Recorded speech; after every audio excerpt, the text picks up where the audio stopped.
We start with a question this morning. Have you ever believed in something or in someone that did not exist?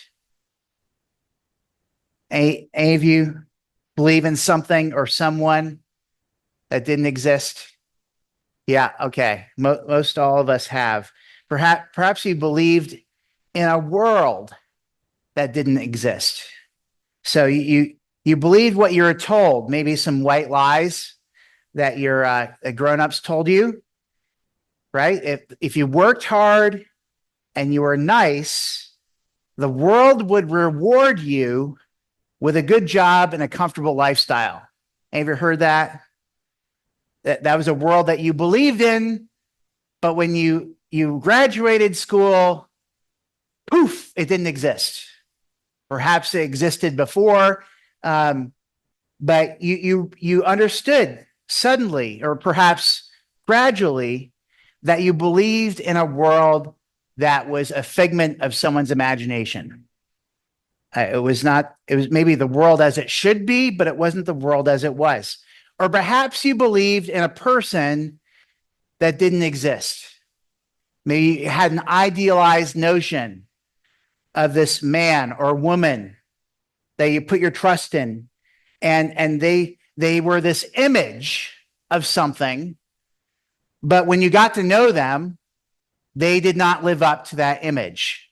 Perhaps that's who they presented themselves as being, or you put your own ideas on them, right? So you got to know them for who they were, but they disappointed you because you believed in an imaginary man or an imaginary woman, that perhaps an idealized version.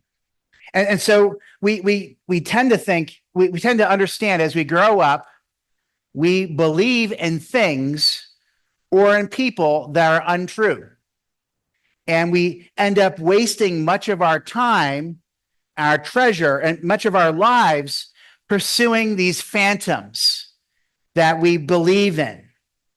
And perhaps we might think, okay, even if I just believed in those things harder, it would make it reality, right? So we think, it's my problem. I just don't believe in those things hard enough, well enough to manifest this reality of a better world or a better person. So if I just tried harder to make my spouse who I idealize them to be, or if the world is this way, I can get it to be what I want it to be. And I'll finally have peace and joy.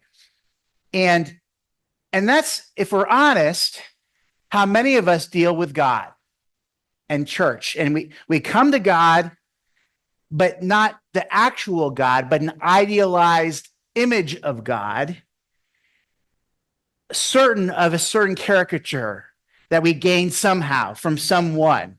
And we're so certain of this caricature of God that if the actual God were to come and speak to us and reveal himself, we would be, no, that's not who I really believe in, because God would never tell me that.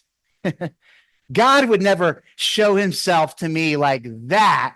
And so what do you know? Perhaps God has tried speaking to you, but you wouldn't see him. He wasn't there. He would put his hand in front of your face.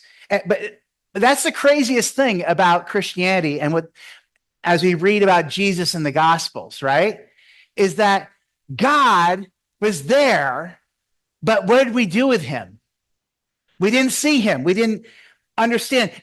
Jesus was God in the flesh, and even his own disciples didn't really believe in him as he said he was. Yes, they said they believe in him as Messiah, as Peter put it, but they didn't believe in him as Messiah as he said he was.